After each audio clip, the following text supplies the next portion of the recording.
and an expert on violence who edited The Dangerous Case of Donald Trump. I'm here with my distinguished colleagues, Dr. James Gilligan, whom I know from Harvard Medical School, Ms. Betty Tang, a trauma therapist in New York City, Dr. Edwin Fisher from the University of North Carolina, Chapel Hill, and Dr. Michael Tansey, a private practitioner from Chicago. I would like to acknowledge Dr. Thomas Singer of San Francisco, who could not be with us today, but who has worked tirelessly to make this event possible, along with Mr. Jonathan Cobb. I would also like to thank Drs. Judith Herman and Robert J. Lipton, who have offered their unfailing support for our projects. We are only a small sample of the 27 mental health experts who contributed chapters to the book, who are in turn only a fraction of an unprecedented number of mental health professionals coming forth for the first time in U.S. history with their concerns about a presidency, regardless of political party. Thousands of them have joined together and formed the National Coalition of Concerned Mental Health Experts, which you can find online at dangerouscase.org. We're here at the start of Mental Health Awareness Month to continue the vibrant national discourse we sparked last year when we first published our collection of essays. If we were to republish the book today, we might consider updating the title to The Increasingly Dangerous Case of Donald Trump due to our serious ongoing observations and concerns. While we have come from across the country to speak to you here in our nation's capital, the crucible of politics, we come to you not as partisans or pundits, but rather as professional mental health experts. We came to DC as a courtesy to you, our audience, the beat reporters who write about Donald Trump. It is important to note that while the object of our concern is, indeed, Mr. Trump, in his capacity as president, it is his effects on public health that concern us most, not his personal mental health. And we speak from a position of our professional responsibility to society. It is our consensus view that Mr. Trump, in the office of the presidency, is a danger to the nation and to the world. This is not a diagnosis, but our attempt to share our insights with the public that could be vital to its safety, and of which it has a right to know. There is first the emergency situation his mental instability poses as a result of the power that he holds and the weapons he has at his disposal. But there's also the effects on public health through his fomenting of violence. Hate crimes have seen unprecedented spikes, bullying is widespread, and white supremacist killings have doubled. There are also statistics on the rise of stress levels that are nationally worse than during World War II, the Vietnam War, the Cuban Missile Crisis, and September 11 terrorist attacks. He is also destabilizing the global scene by alienating allies, emboldening dictators, reigniting nuclear proliferation, and launching a trade war in ways that are predictable from his mental impairments. These are not just matters of policy, but arise out of a troubled relationship with reality, a propensity to attack if questioned or even slightly criticized, and dangerous behavioral patterns that need to be spoken about. Much of this is overwhelming without the language or experience of dealing with psychological issues on a daily basis. It is also easy to misinterpret or to minimize the signs. Our special knowledge and training are what mental health professionals can bring to help witness the situation from our clinical, objective, expert perspective, without any partisan or political agenda. We can also distinguish malignant normalization of the abnormal and destructive from that which is healthy. The average person, quite understandably, may not easily make these distinctions, since people will interpret what they see according to what they know, that is to say, the very wide range of the normal. One of the public discourses we contributed to was about White House Dr. Ronnie Jackson's false reassurances of a worried public by declaring his boss mentally fit based on a 10-minute inadequate and inappropriate cognitive screen. Now, the doctor is not only withdrawn from nomination as Veterans Affairs Secretary, but also removed from serving as the President's personal physician. Our book is meant to be a public service, and all royalties are going into a fund for public good. We're now seeing all that we have written about in the book unfold. We uphold the principles of our professional ethics and the humanitarian goals of medicine. In the book, we discuss what led to our electing a mentally impaired leader, as well as the effects he is having on public mental health. Our ultimate goal is to have an informed public regarding mental health issues so that it can protect its own health and make life-affirming choices rather than destructive ones. Also, an educated public is more likely to recognize signs of mental impairment and not be drawn into unhealthy dynamics. These and other themes are some of the points that my colleagues will speak about today and in the days to come. Thank you.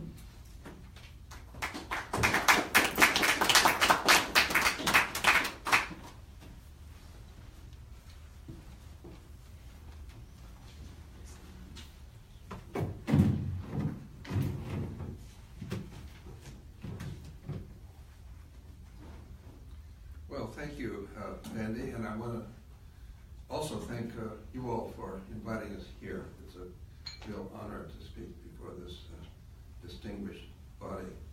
I want to talk about the reasons why I think it's clear that from a psychiatric standpoint, the most important and relevant consideration about Donald Trump is not whether he's mentally ill or not, but whether he is dangerous. And I want to suggest why those are two different questions. My question is, does his behavior suggest that he poses a significant risk of provoking or stimulating violence, anarchy, and the breakdown of law and order? Even if he does meet the diagnostic criteria for one or more mental disorders, of which his public remarks suggest that he may well do, that alone does not prove that he is dangerous. Most mentally ill people never commit a serious act of violence, and most of the serious violence in the world is not caused by mental illness, as that term is defined by psychiatry and the criminal law. For example, only 1% of the men who commit homicides in this country are found by the courts to be not guilty by reason of insanity, meaning that their crime was caused by mental illness.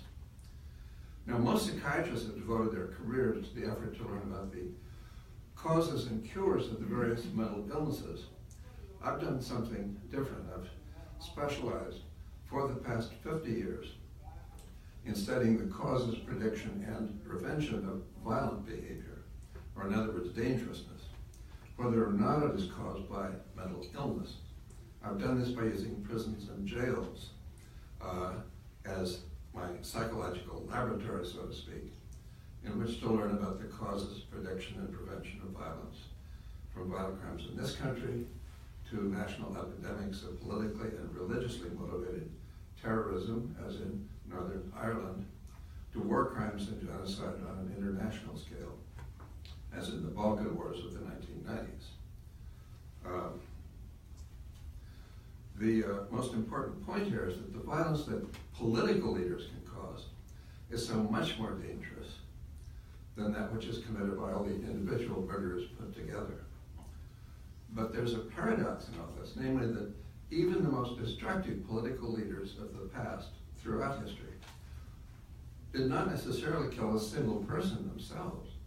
Their dangerousness consisted in their ability to motivate their followers to commit violence on a massive scale.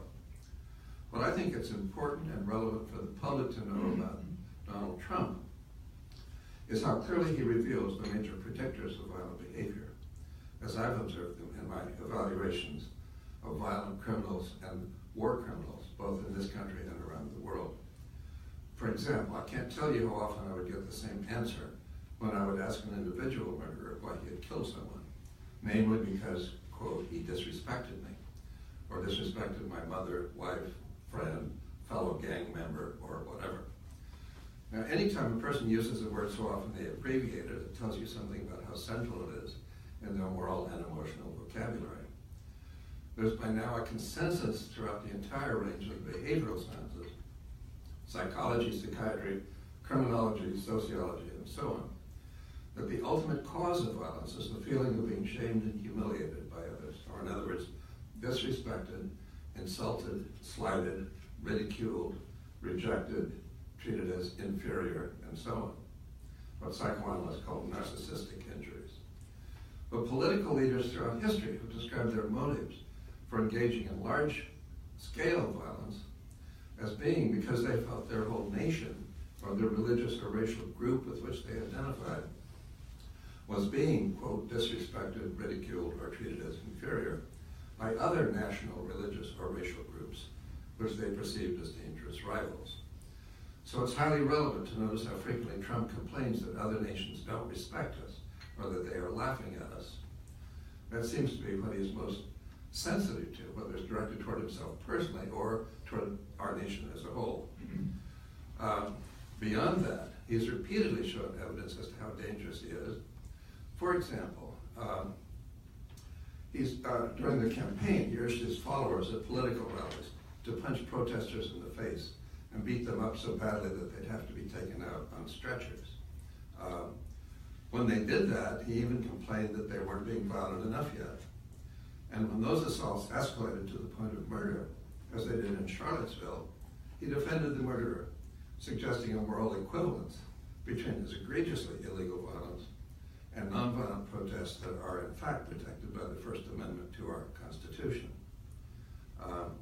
Another example, he suggested that his followers could always assassinate his political rival, Hillary Clinton, if she were elected president, or at the very least, they could throw her in prison. He's not only led crowds in chants of lock her up, but even more ominously said, if she gets to pick her judges, nothing you can do, folks. Although the Second Amendment people, maybe there is, I don't know. Only dictators assassinate or imprison their political rivals. And we know from history that as targets, the people are not far behind. A third example. He asked, what is the point of having thermonuclear weapons if we cannot use them, even against groups as relatively powerless compared to us as ISIS? He says, somebody hits us with an ISIS, you wouldn't fight back with a nuke. He said, if we can't, why are we making them? If we have them, why can't we use them? But of course, he gives no indication as to where he would drop hydrogen bombs in order to nuke ISIS, the middle of Syria, Iraq, Afghanistan. It's just an endless stream of threats of using violence. He urged our government to use torture or worse against prisoners of war. He repeatedly said that torture works and promised to bring back waterboarding and introduce methods that go a lot further than that. After being reminded that there were by then laws prohibiting those behaviors, he responded by insisting that he would broaden the laws so that the U.S. would not have to play, quote, by the rules, since the Islamic State does not do so. But of course, what he's calling rules are what we call laws. I could go on and on. The examples are endless. You know them. You've read them day after day. My point is that I think our responsibility here as psychiatrists is to warn the public when we have reason to believe, based on our research with the most dangerous people our society produces, that a public figure, by virtue of the actions he takes, represents a danger to the public health, whether or not he's mentally ill. Thanks.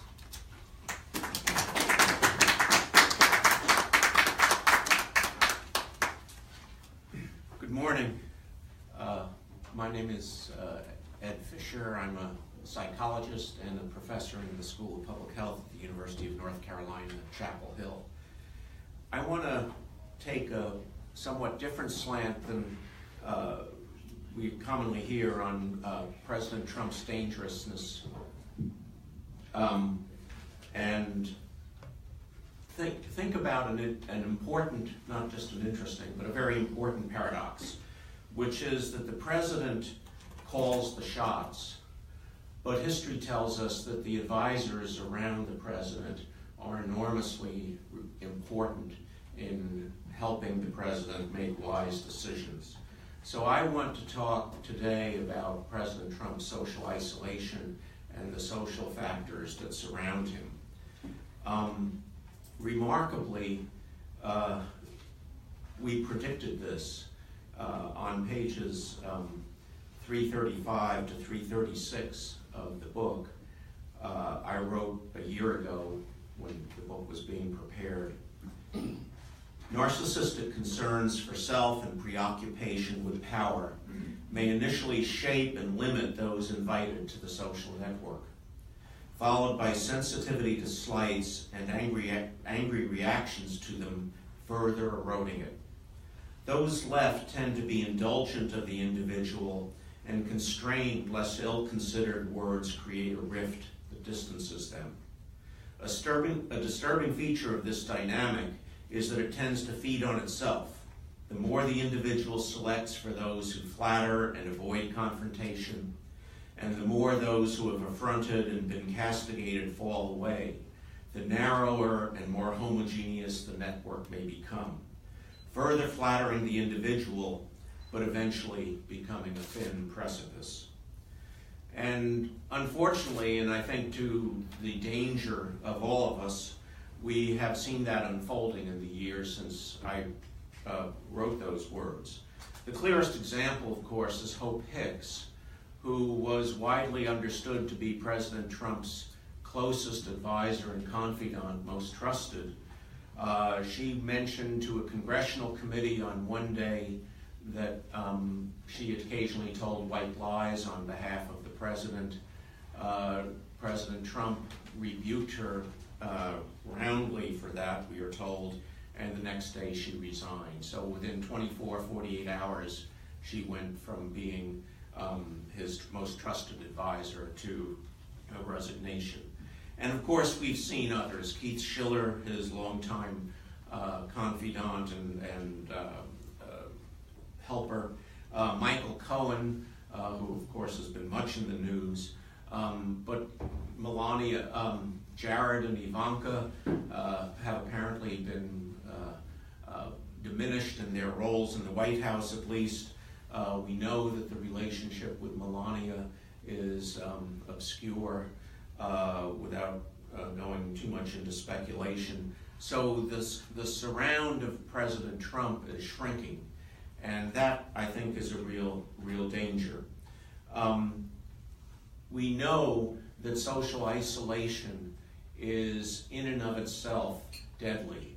Social isolation confers a 50% increased risk of mortality in population studies.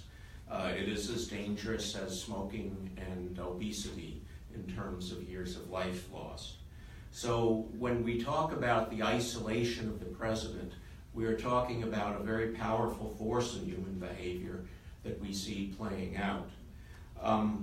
I would argue that whether, and this is in some parallel to Dr. Gilligan saying it doesn't matter his diagnosis, he's dangerous, and I would add to that, it doesn't matter whether or not he achieves a diagnosis or qualifies for a diagnosis or what his particular personality distinctive characteristics may be, that the most important, most dangerous characteristic of President Trump at the moment is his social isolation.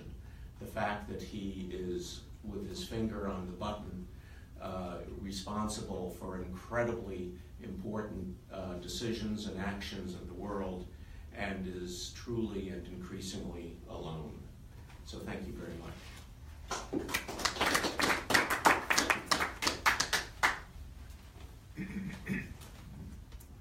Good morning. My name is Betty Tang, and I'm a trauma therapist at the Institute for Contemporary Psychotherapy in Manhattan, and I've been affiliated with the Victim Services Program at a major New York City hospital since 2011.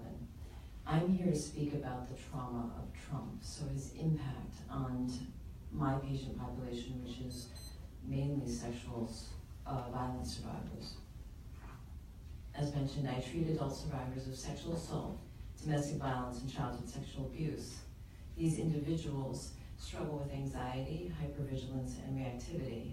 They suffer from insomnia, a lack of focus, and spontaneous surges in anger or sadness. They can have difficulty maintaining a baseline of emotional stability to get through their days. It is in my sessions with these patients with PTSD that I directly see Trump's impact on the traumatized. From my patients' post-election stress reactions in the fall of 2016, to their ongoing fears in response to the institutional volatility Trump has brought in healthcare, immigration, and foreign policy, to just name a few policy realms, to their heightened anxiety over his bullying words, his aggressive actions, and denials of truth, I see patients destabilized by a president who can remind them of the violent, subjugating, and disenfranchising behaviors of their perpetrators. What has been equally stark, however, are my observations of acute stress responses reported not only by my trauma patients, but in the general populace as well. Pundits and citizens alike report experiencing high anxiety, hypervigilance, reactivity. They suffer from insomnia, a lack of focus, and random feelings of upset. These might echo what my patients go through, all trauma-related symptoms. Nationwide, mental health clinics and psychotherapists report a surge in patients, and the term post-Trump stress disorder has been coined. Contrary to what we may think, this is a bipartisan issue. Any consideration of social media commentaries on both the right and the left reveal heightened anxiety, and the president's constant barrage of volatile language exacerbates the stress. We all know it. To speak on this neurobiologically, such aggressive words and behaviors are dangerous because they incite fear and overstimulate the brain.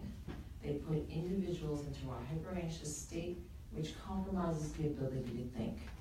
Measured reasoning relies on cognitive states of calm, and Trump's violent, erratic, and irresponsible behavior and language puts us as a nation in a perpetually overstimulated state.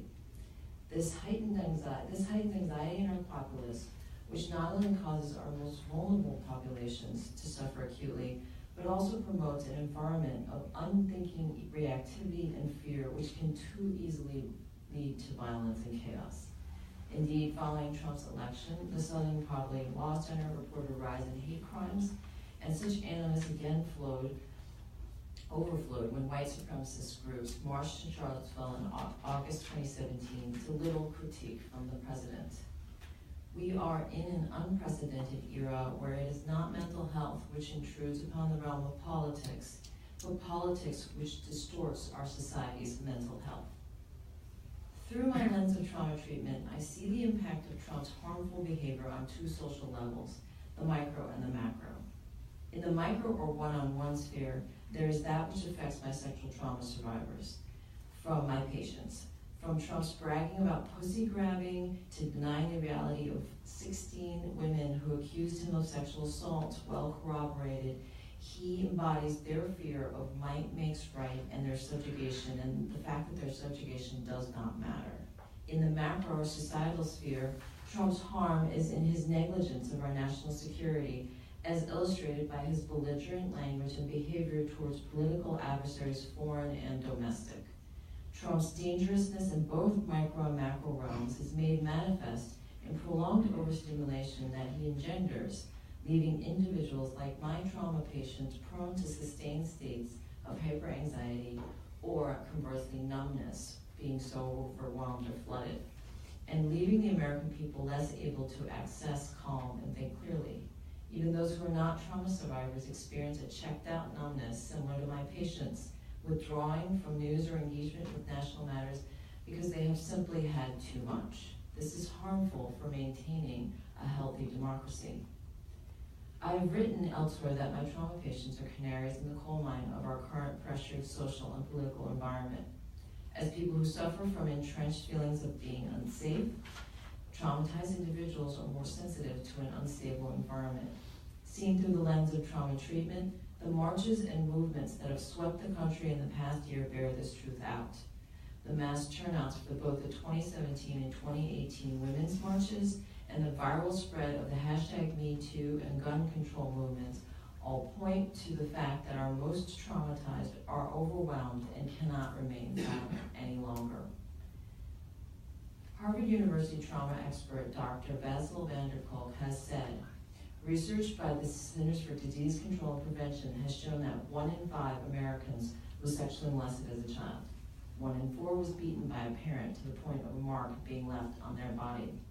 And 1 in 3 couples engages in physical violence. A quarter of us grew up with alcoholic relatives, and 1 out of 8 witnessed their mother being beaten or hit. When we add to those Dr. van der Kolk cites above the many Americans who experienced the traumas of racism, immigration, war, and natural disaster, we can understand on another level how it is that Donald Trump, a president and world leader who neglects history, highlights divisions, bullies critics, and makes impulsive decisions, would re-traumatize us all. Americans look to their president to help create a national sense of stability, a notion that everything will be okay because they have matters under control. They are measured, thoughtful, and deliberate. Trump undermines our deeply ingrained expectations for a president. So we are traumatized, we are vulnerable, and we have a person in the White House who is triggering for anyone who has endured sexual assault, bullying, who has faced an abusive partner or authority figure. This is not healthy on the societal level. We as mental health clinicians have a duty to our patients, to our society, and to ourselves, a duty not only to warn of the harm and dangerousness of Trump, but also a duty to speak, to heal, and therefore to keep one another safe. Thank you.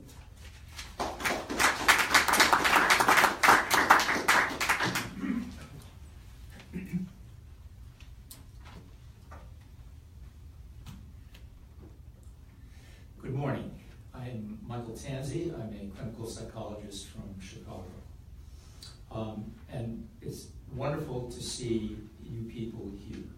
I think that it's been incredibly frustrating for the authors of the book to have no mouthpiece with which to speak to the public and answer questions that they have. How many times have we heard Gene Robinson, Chris Matthews, etc. saying, well, I'm not a psychologist, but boy, this doesn't seem normal to me. This seems unhinged, this seems unglued, this seems untethered, etc. And so where have the mental health professionals been? When Bandy organized this book, that was an effort. By the way, the first draft of this book with 27 authors was accomplished in 1 month. 1 month. It took the remainder of the summer to get through the edits and so on. But so I feel like this is a clarion opportunity here. We offer something that without you can't get out there. You offer something that without us leaves people guessing and wondering for, looking for expertise. Because of some of the reasons that Dr. Gilliland outlined, following Trump's primary victory in August 2016, I began a series of 20 clinical articles based upon the fundamental propositions that the 2016 election was about apocalypse, not politics, and that the ethical violation in remaining silent is remaining silent, not in speaking and in not speaking out in the face of such dangerousness. Silence is the ethical violation. Until Trump's CIA speech the day after his inauguration, like most, I viewed Trump merely as profoundly arrogant, erratic, dishonest, cruel, menacing, rash, etc. But in the last 3 minutes of that CIA speech, the morning after his inauguration, Trump insisted the fake news media had fabricated his feud with the intelligence community, that God stopped the rain for his speech, and famously that his crowd was packed all the way to the Washington Monument. Not one single word of truth in any of it. Not one single word of truth. And though I suspected for the first time that he actually believed these comments. This is new stuff. It certainly changed my thinking. So looking for further evidence, because I think that's what a psychologist does when we give a battery of psychological testing. We develop an idea here in ink blots, and we look for support or refutation here. And with all of that, it's sort of progressively refined hypothesis of how this person's mind is put together. So looking for further evidence of delusionalism in his history, I came upon his insistence that the Central Park Five were still guilty. No, they're not. That thousands and thousands of Muslims celebrated the collapse of the towers in New Jersey. It never happened. That he won the Electoral College by the greatest margin since Reagan. No, he didn't. That he only lost the popular vote because of 3,000 illegals. That which there's no evidence to support that. In fact, all the studies indicate that the margin of fraudulent votes is very, very narrow. He believes he owns an original Renoir, Two Sisters. No, he doesn't. It hangs in the Art Institute of Chicago. On tape, I heard him say that he was the #1 high school baseball pro prospect in New York. This is beyond mere exaggeration. Although I've heard he's a very good athlete. Paid protesters. The day after, if you remember, the day after his inauguration, there was protests in the streets. These were 99% nonviolent protests, the First Amendment in action. He argued that they had to have been paid protesters, professionals. Again, not one single word of truth. And so I recognize the urgency of distinguishing between strategic lies, where there is a strategy that I'll talk more about, versus delusional falsehoods, where there is no strategy. Strategic lies they emanate from the conviction that truth only matters when it happens to coincide with my purposes. Beyond that, the truth is for suckers.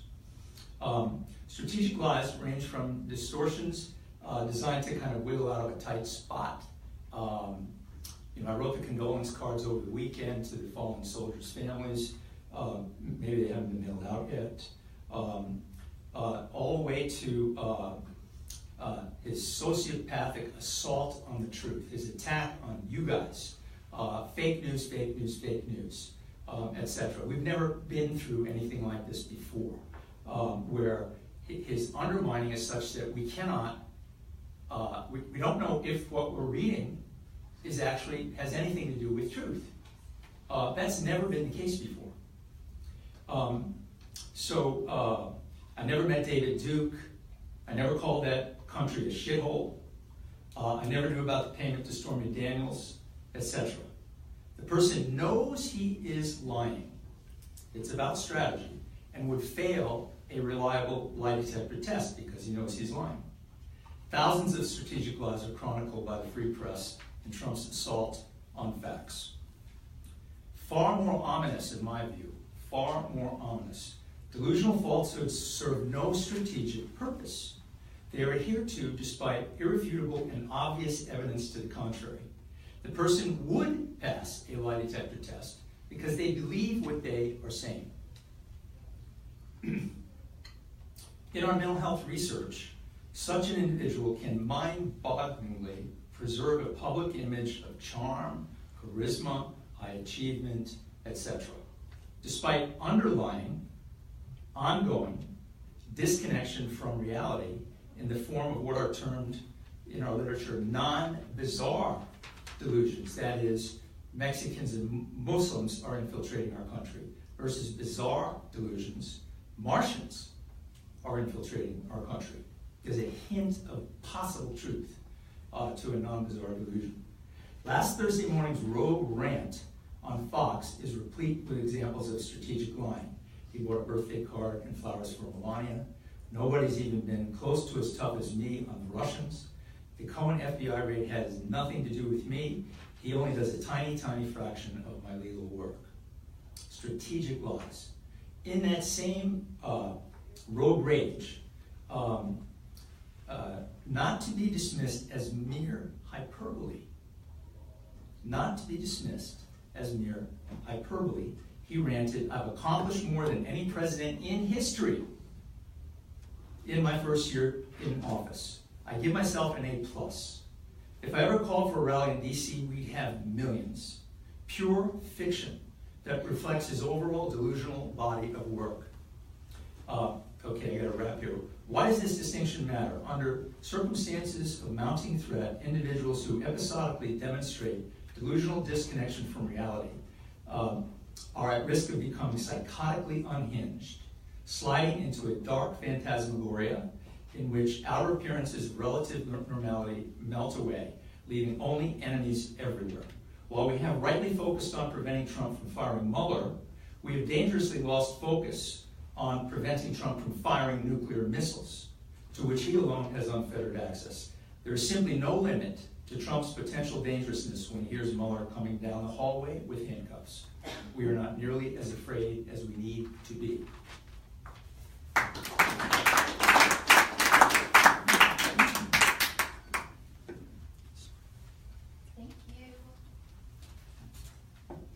Thank you for coming. Right now we're going to take questions for the panel.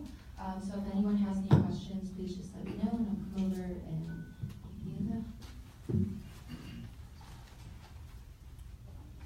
Thanks, and thanks very much to the panel. My name is Garrett Mitchell. I write the Mitchell Report, and far more importantly, Tom Singer is a dear friend and the reason I'm here today, and have been paying attention to all of you for a long time.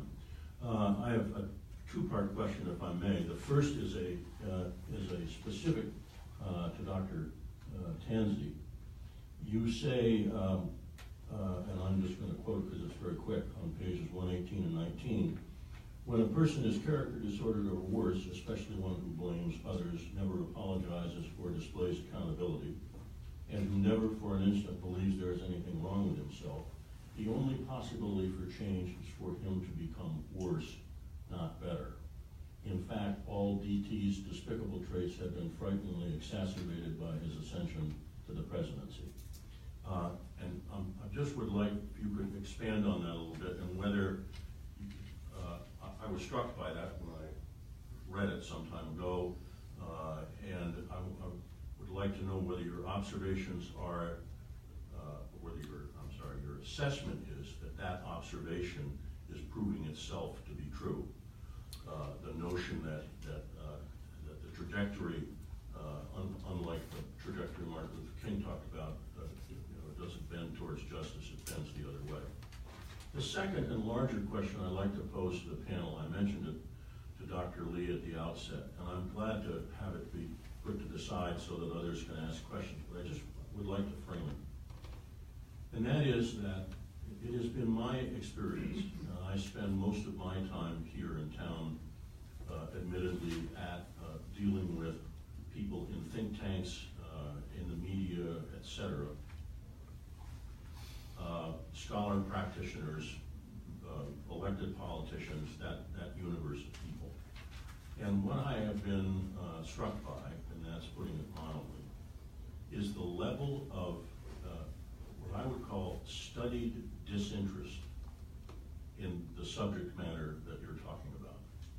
It's a combination of eyes that glaze over, and as I mentioned to Dr. Lee, it's a little bit like you want to talk to them about crystals or aromatherapy or something in that nature. So I'll close with that, and again, thank you.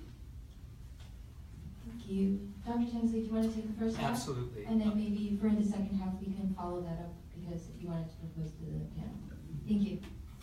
So I'd forgotten that I'd written those sentences, but I think there's no one in this room, I would wager, that can deny those predictions have become true. When you have that kind of where the cement is already dry is a way to think about this. And that's the person's personality makeup. So we remember the notion of soft pivot. You guys remember that? Imagine if we had been able to join forces then and talk about the fact no mental health professional worth their salt would have not spoken out against the notion of soft pivot. It was not going to happen. What was going to happen is that things were going to get worse, and I think we see that in spades everywhere we look. It's gotten to an incredibly frightening point. Could I just add to that quickly? I think the issue here is a lack of self-control. And that when somebody lacks self-control, the fewer external controls they are hemmed in by, the more their underlying behavioral traits become exaggerated. I've seen this over and over with multiple murderers, for example, whose violence just escalated and escalated and escalated until somebody finally put an external control in place. Sometimes the murderers themselves are aware they're lacking in control and even ask for it. There was one multiple murderer in Chicago many years ago who killed several women and wrote on the wall of one of them, "Stop me before I kill more." I mean, there's sometimes an awareness that one is almost begging for external control by behaving in such an outrageous way that they demonstrated. And what I found is the thing they are most panicked by is their own lack of self-control. I mean, they feel utterly out of control, and in a sense are begging to have somebody place external controls on them, even though they can't admit that to themselves or others because they would lose face. So they protect their pride by saying, no, I'm big and tough. Whereas actually they are begging us to put external controls on them. And I think that's true of Donald Trump. Thank you. Did you want to add something, Dr. Lee?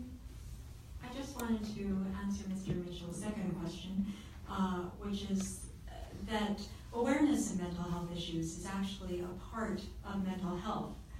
As mental health professionals, we often deal with patients who, as they lose their state of health, the first thing that usually goes is what is called insight, the ability to recognize that something is wrong. And the fact that our society is not recognizing psychological issues for what they are is actually part of the very concerning picture.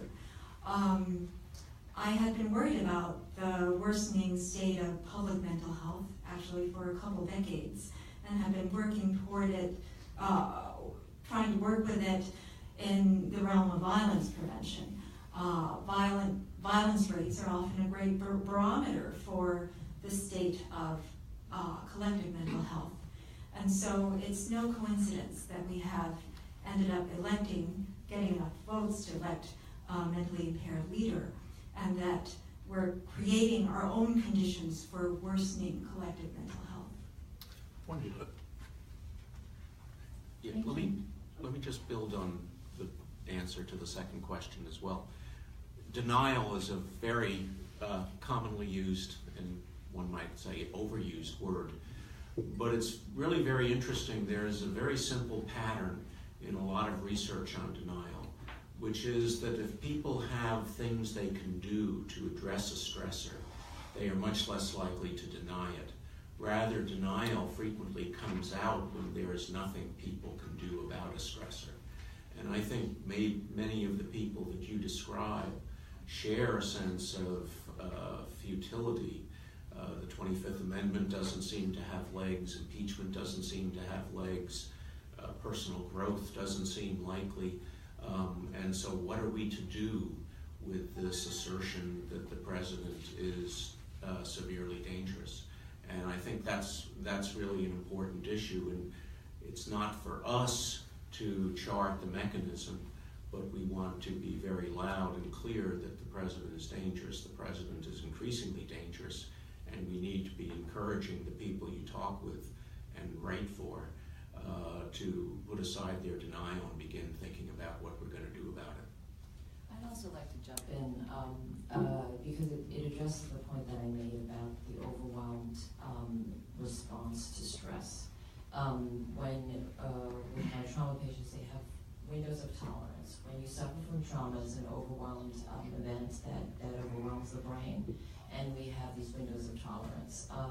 So what Trump is doing to all of our windows of tolerance is squeezing them down.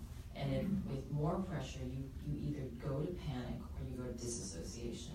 And when you speak of glazed eyes glazed over, I hear disassociation, which means numbing out, I'm overwhelmed, I'm checking out, I can't deal with it. And I believe that, to follow up on what Dr. Fisher is saying, that the denial comes in as the only coping mechanism possible to this overwhelming situation of we can't get rid of him, what are we gonna do, this is too much, we're flooded. And I think the intelligentsia punditocracy is even overwhelmed, which is really significant. You know, this is a population resilient in not being overwhelmed with such matters. So I think this is an indication of what we're speaking of. Thank you. I have one question from a reporter that's watching us on live stream. Her name is Diane Herbst, and she's from People Magazine. The question is for Dr. Lee. How many members of Congress have you briefed about Trump's mental state, and what did you tell them, and what is their reaction? How many Democrats and Republicans?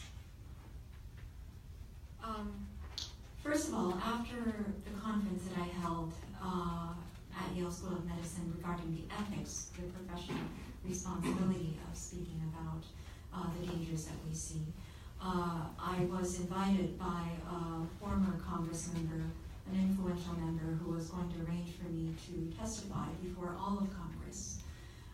This continued to get postponed and never happened.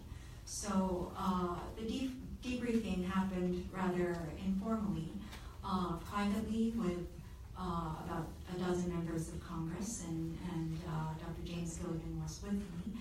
And then I was invited to a dinner by Representative Rosa DeLauro of Connecticut, who held a dinner that was one of the most well-attended in the decades that she has held this dinner, despite the fact that there were threats at the time and other events had to be canceled. So Congress members were extremely interested. They were mostly Democrats. There was one Republican that I ended up meeting with when I was actually just meeting with staffers, but we were told by the Democratic legislators that they knew of Republican lawmakers equally concerned, very concerned about the same issue, but they would not express it outside closed doors. They would probably not act on it. And that was shortly before the tax bill was supposed to come together. And we quickly saw all the voices fade from the Republican side, and they rallied behind the president, as the Democratic lawmakers were predicting. And so the Democratic lawmakers were very concerned. They actually, one of them even said that it was a meeting that they had never so waited for a meeting in 13 years. And many other lawmakers were equally eager to hear from us. They were already entirely convinced and worried about the president's direct access to nuclear codes, that there are no official checks in place. And so the concern was acute and urgent, and yet they felt powerless. Thank you. And just as one more additional question, she's asked, have you told Congress that Trump could be involuntarily committed? I did not say that directly. In fact, one of the reasons why I consented to speaking with lawmakers based on the direction of a former U.S.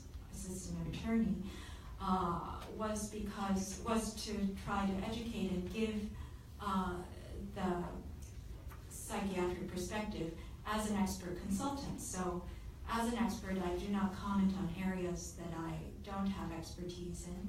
So the actual procedure is, of course, up to the legislators. But I did mention that the usual course of action with someone with these psychological manifestations would be containment, removal from access to weapons, and an urgent evaluation. That is just standard, the medical standard of care.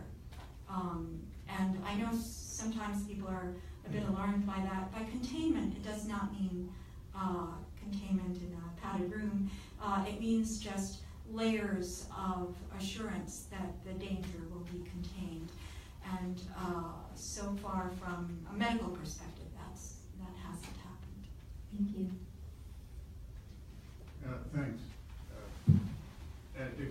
I'm neither a reporter nor a psychiatrist, so this question may seem odd, but it strikes me that other than impeachment, the question then becomes, given your diagnosis, which I accept, what is the best way that media can essentially dampen or reduce his delusional and most dangerous behavior going forward? So for me, I think it's beyond our bailiwick to talk about impeachment, to talk about the 25th Amendment, etc. But what we do know, what I do know, and believe strongly, one thing that Congress needs to do, and it needs to do immediately, is prevent this man from having unblocked, unchecked access to the nuclear codes. Period, end of story. There is a global existential threat, I'm not exaggerating, and somehow that has gotten away from the news headlines over the last couple of months. We've been more preoccupied with Mueller, etc., and we've gotten away from the threat of firing nuclear missiles. That needs to get back in the headlines. I also would like to add to that. We want to distinguish that we are not diagnosing, we are observing. And I think that there's a part of what Dr. Lee mentioned is that we are also in the realm of educating media and folks about mental health itself. So the word diagnosis is used very generally, and we have a very specific perspective on the word diagnosis and what it means. And so in the medical mental health realm, we do not diagnose, we observe. And I think our role, not only about nuclear weapons, is to put the message out in forums like today of the impact, the dangerous impact of this president, the pressure, the manifestations in the movements, in the marches, in the people, in yourselves, in the writers, and the people who cover him 24/7. Everybody's having a stress response, and that prevents people from thinking. And when we can't think, we react, and when we react, it's dangerous. I would want to respond to that dilemma. Basically, by repeating what I just said earlier, that when a person lacks self-control, he or she is in need of external controls. And at this point, I think those can only be applied either by Congress or by the legal system. We can't do it as psychiatrists, but what we can do, I think, is try to alert people to the dangerous signs of the lack of self-control and the fact that when somebody lacking self-control gets a huge increase in their power, that's a recipe for their becoming, equally more dangerous. And I think that's what we're facing now. That's why I think it's the responsibility of Congress and the legal and judicial system to set limits and external controls on Trump. Thank you.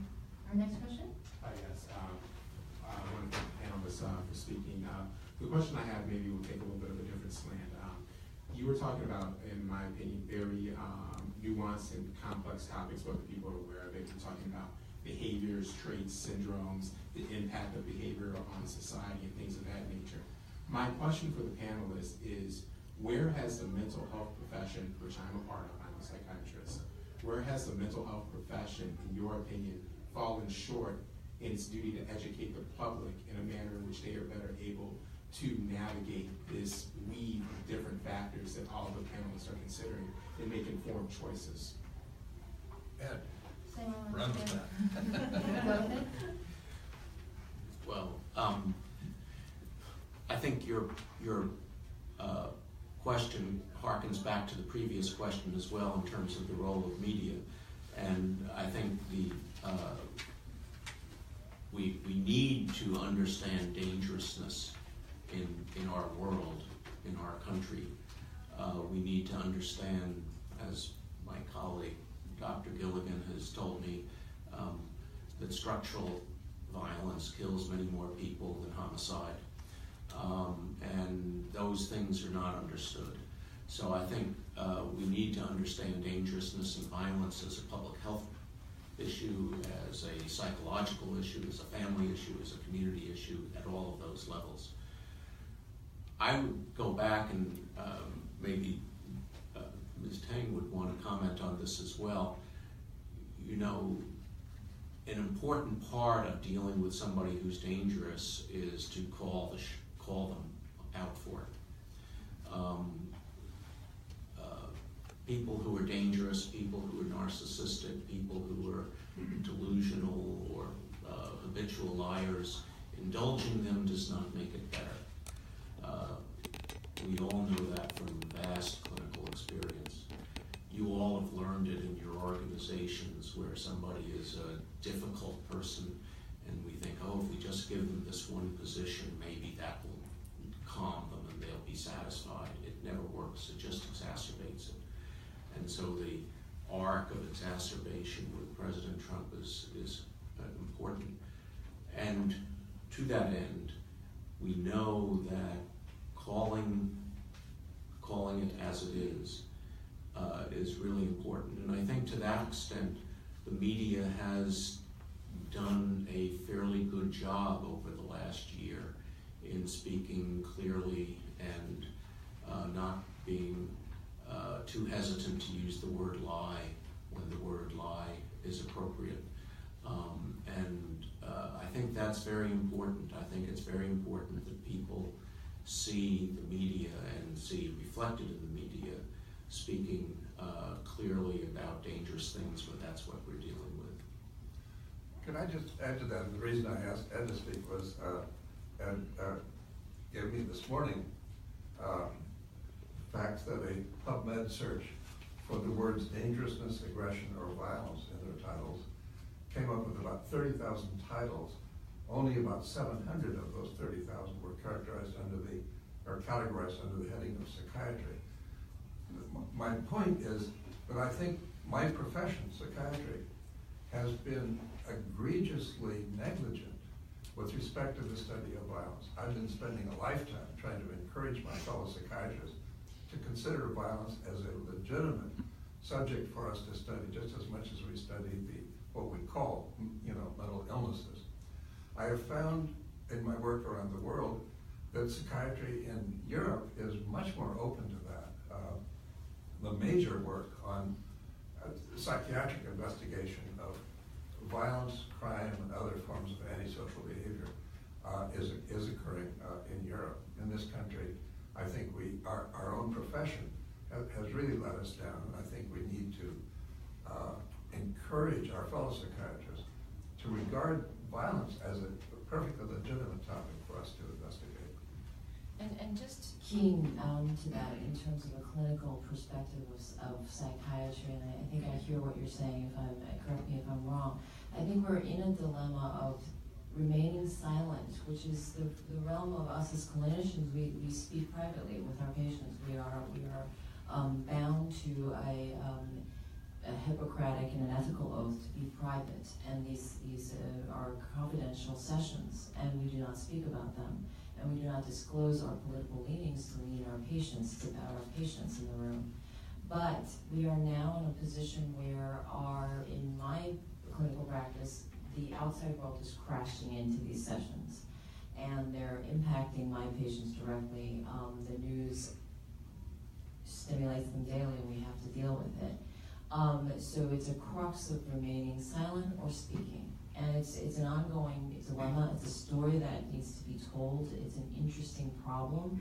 I think we're all trying to grapple with it right now. And I think the intersection of politics and mental health, which none of us could fully predict, is highlighting the sort of gaps in each, or the impact of the intersection between politics and media and mental health. We're illuminating each other's gaps. That's why I think we need to expand our concept of psychiatry as being not just clinical psychiatry, meaning the treatment of one individual at a time, but to think of psychiatry as part of a much larger field called public health and preventive medicine, including preventive psychiatry.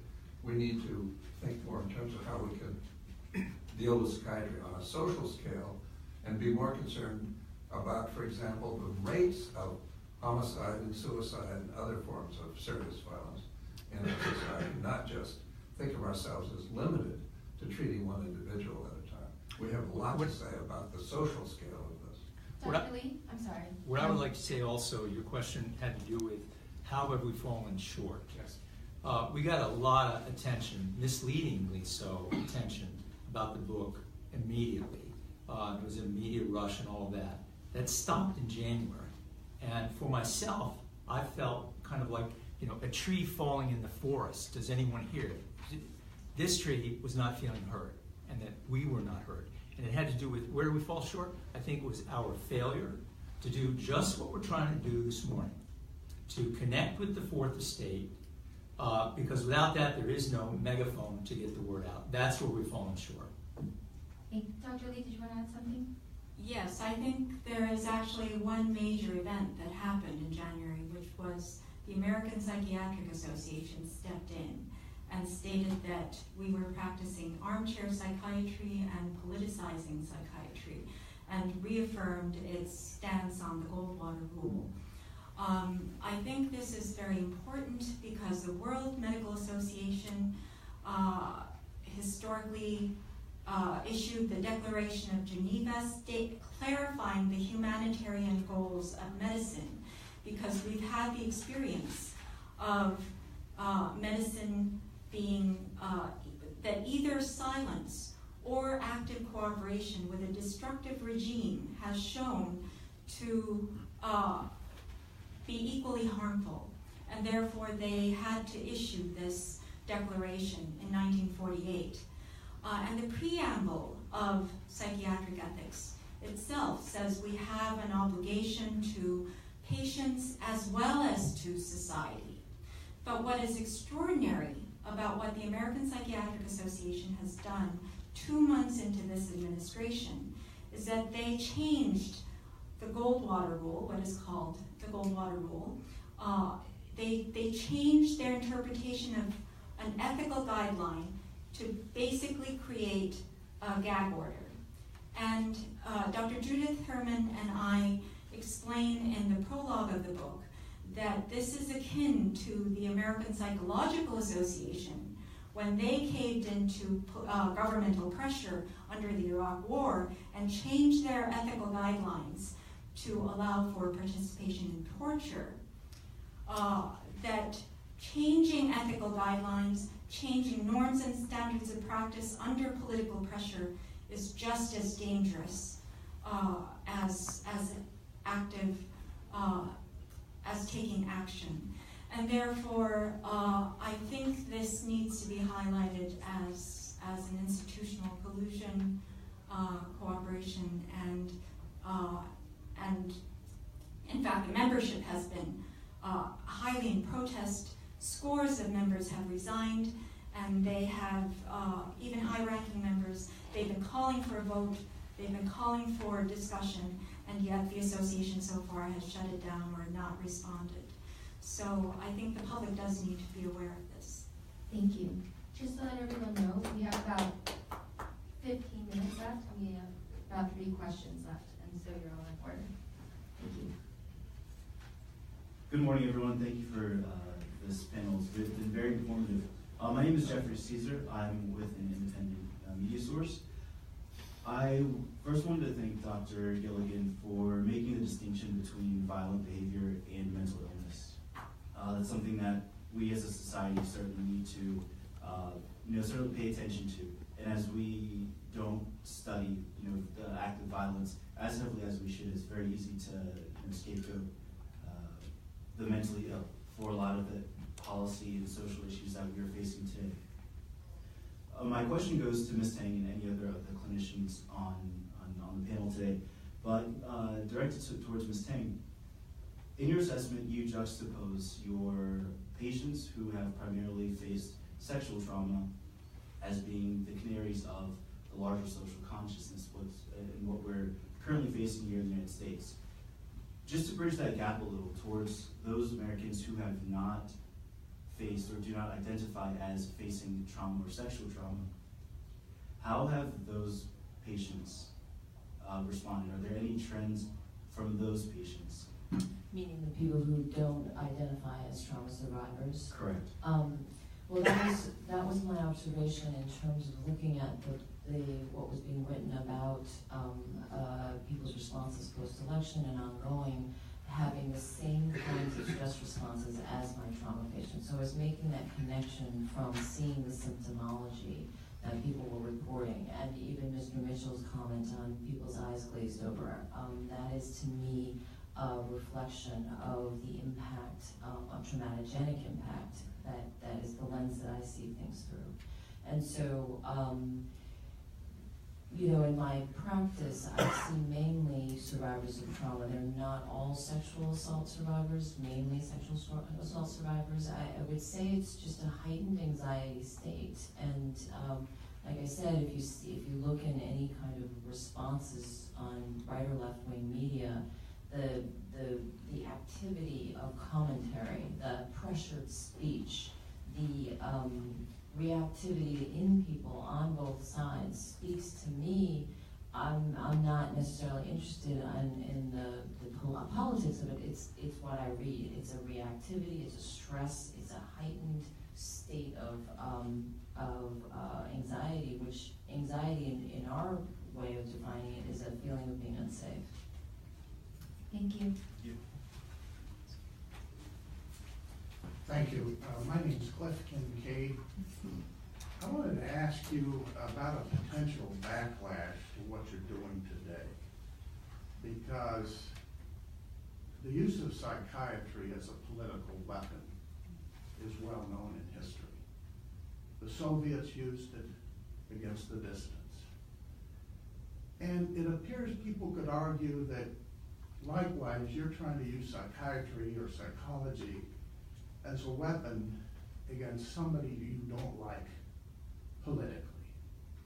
Now, I'm glad you're having this news conference. I'm going to put these up on our YouTube and Roku channels, but the fact is that the public relations firm that is sponsoring this event is run by two former officials of the Obama administration or Obama campaign. So it would be inevitable and natural for people to say, you have a political agenda. And Dr. Lee, you talk about mostly Democrats are interested in this anyway. Only one, DeLauro, would go on the record. Why? Why? Why is that? And finally, you ridicule or criticize Dr. Ronnie Jackson when he was Obama's personal physician, White House physician as well. Did you attack him back then? Were you concerned when Obama said dozens of times, if you like your doctor, you can keep him. If you like your health plan, you can keep it. I could go into a lot of other lies he told. We could talk about his involvement in the genocide in Syria with 500,000 people dead. Those are real life, real term effects of somebody who was president of the United States, and I don't remember any of you speaking out at all about any of that. Would you That's care to absolutely comment? right. There are many causes. There are many causes of dangerousness, and some can be societal, others can be cultural. But when it comes directly out of the mental instability of an individual and the virtue of the power position he holds, then it becomes distinctly an acute mental health emergency. I think it's natural for those who are in the political sphere to bring in the political question, and if your political rights are about giving the same space to Democrats as you would to Republicans, but what we bring is actually a health model, and medical neutrality means that we bring the same standards to whatever political affiliation, to whichever side the person is. It actually comes out of wartime, that even when you're treating an enemy, you bring the same medical standards, the scientific knowledge, and the clinical expertise to be able to treat the person. So those are the same standards we bring. In fact, the health model has nothing to do with left or right. It has to do with health versus illness, life versus death, and the standards remain the same. So I think it is interesting to note that never in U.S. history have this many mental health professionals come forth with their concerns, regardless of political party, about a president, And there have been many Republican presidents in the past. It has never happened before. It's not about ideology. It's about the very specific situation that is happening now that is very concerning. And Dr. Jackson had not given a report that was medically suspect in the past, regardless of party. Finally, How do you know spoke that? about, because it didn't raise red flags. We were already observing many signs that needed a more in-depth evaluation than a 10-minute screen. That was actually kind of more misleading than clarifying. You spoke about politicization of psychiatry. Dr. Herman and I wrote a chapter in our prologue that the distinction can be made by whether or not our speaking out is in collusion with the government that is being oppressive or in resistance to it. Because we would not be speaking out if we were not so concerned, putting our careers at risk and our own safety at risk, that we would be the target of violence or violent threats was actually a prediction among mental health professionals for a very long time. And we have seen some of that and been subject to some of that. Could I mention also, since you raised the issue of other countries, comparing the U.S. with Germany and the Soviet Union, that the German psychiatric profession during the 1930s deserves no honor or credit for having remained silent during Hitler's rise to power. And by analogy, I'd say that they showed the dangers of a professional group like a psychiatric association bowing to political pressures to remain silent, even when somebody manifestly dangerous is rising to power, as is happening in this country today. To say that is not to say Trump is Hitler or that America is Germany. They're not. You're the one that made the comparison between this country and the others. However, the principle is the same. If a professional group allows itself to remain silent or forces its members to remain silent for political reasons, that is what I would call the politicization of psychiatry, not the effort we're making to support life versus death, as Dr. Lee said, public health versus public epidemics of violent death, and so on. The real politicization of psychiatry really happens when political associations bow down before politically powerful groups, like the American Psychiatric Association is doing today in the face of the political power of Donald Trump. I'd like to add one more thing, and this is a fantastic question, because this is it's a distinction between our position and perception. People are going to perceive us as they will, and that's beyond our purview. What in particular me as a trauma therapist is extremely important is the issue of truth. Because if we cannot ground ourselves in truth, everything spins. You're right, you're left, you're this, you're that. There's no grounding, and it creates stress, all the things that I've been speaking about. And so our truth is our position of objective witnessing, according to our ethics, and according to our guidelines, and according to our medical standards. They can be perceived as any way they need to be perceived according to whatever position people bring to it. But it is really important for us, and I think there is no other leader, world leader of this import, who has questioned and brought our alarm bells ringing about truth, as Dr. Tansey's spoken about. So we must speak out on this, because for my patients, when they are often in a he said, she said situation and people deny their reality and then they spend decades suffering, the truth is extremely important to reify. And so this is very, very crucial to our position, or my position specifically as a clinician, as a healer. So I'd like to add, if I could. Yeah, I just want to put one other note on this. First of all, a little bit of data. In my chapter, I cite Charles Krauthammer and George Will, and their very critical comments supporting the general thesis of the book. So this is a bipartisan concern. Secondly, It's also an international concern, and people are concerned and asking us. I received the following email from a colleague in Korea who was on a trip when he wrote the email. He wrote this to me in October. I haven't had a chance to talk with him since the recent events. I just talked with my wife, and she is scared by U.S. military maneuvers in the Korean Peninsula. Top-level combat planes, nuclear-powered submarines, aircraft carriers are arriving into Busan and heading to northern part of peninsula. Tensions after tensions. People starting to buy and stocking up emergency food goods in Korea. One simple mistake will trigger World War III. We have to impeach Trump, his words. He is destroying the world's peace.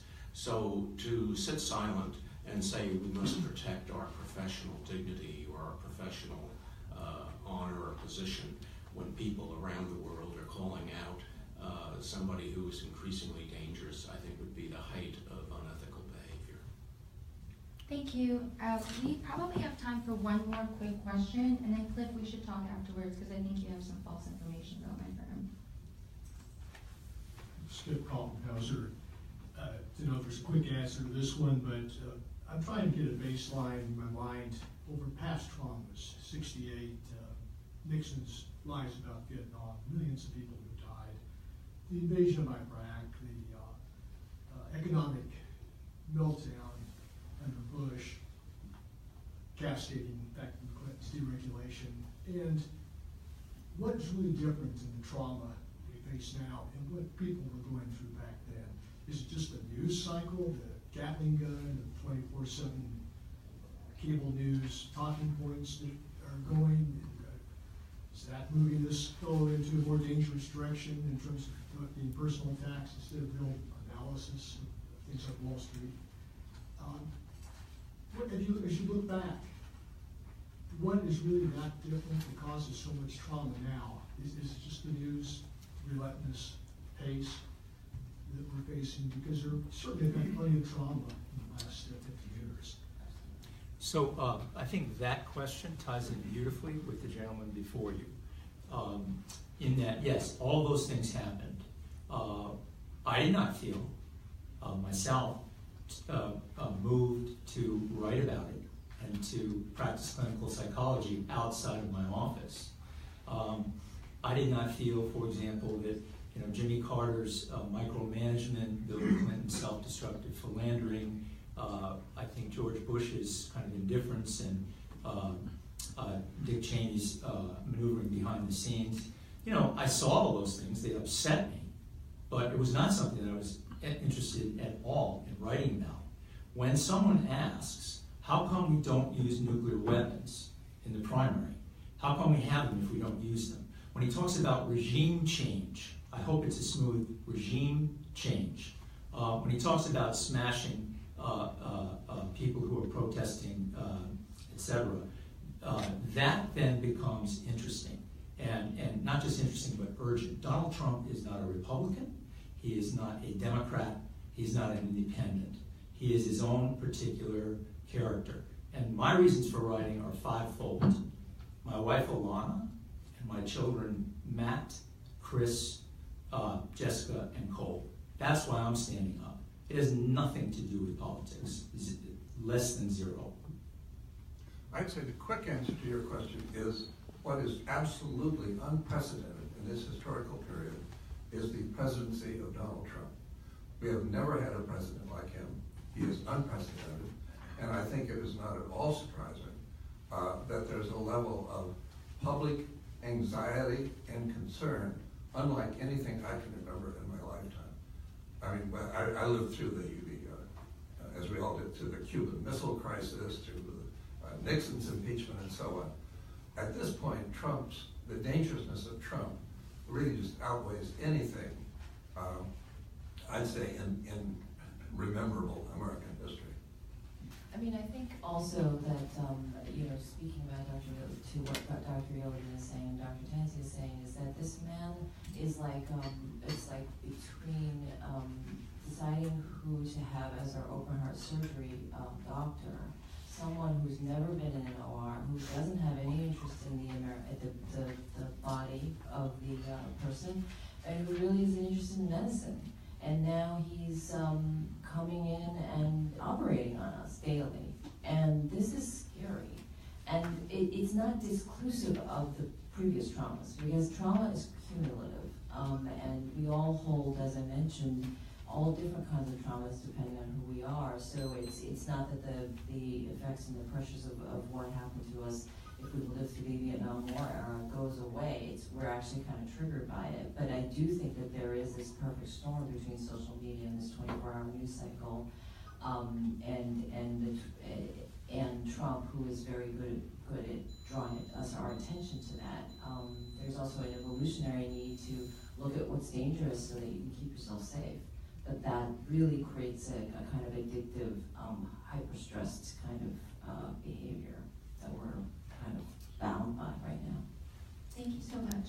Dr. Lee, do you have like a quick comment? Actually, I think Ed does. Oh, Ed, do you have a quick comment? Because we're right at 11 here.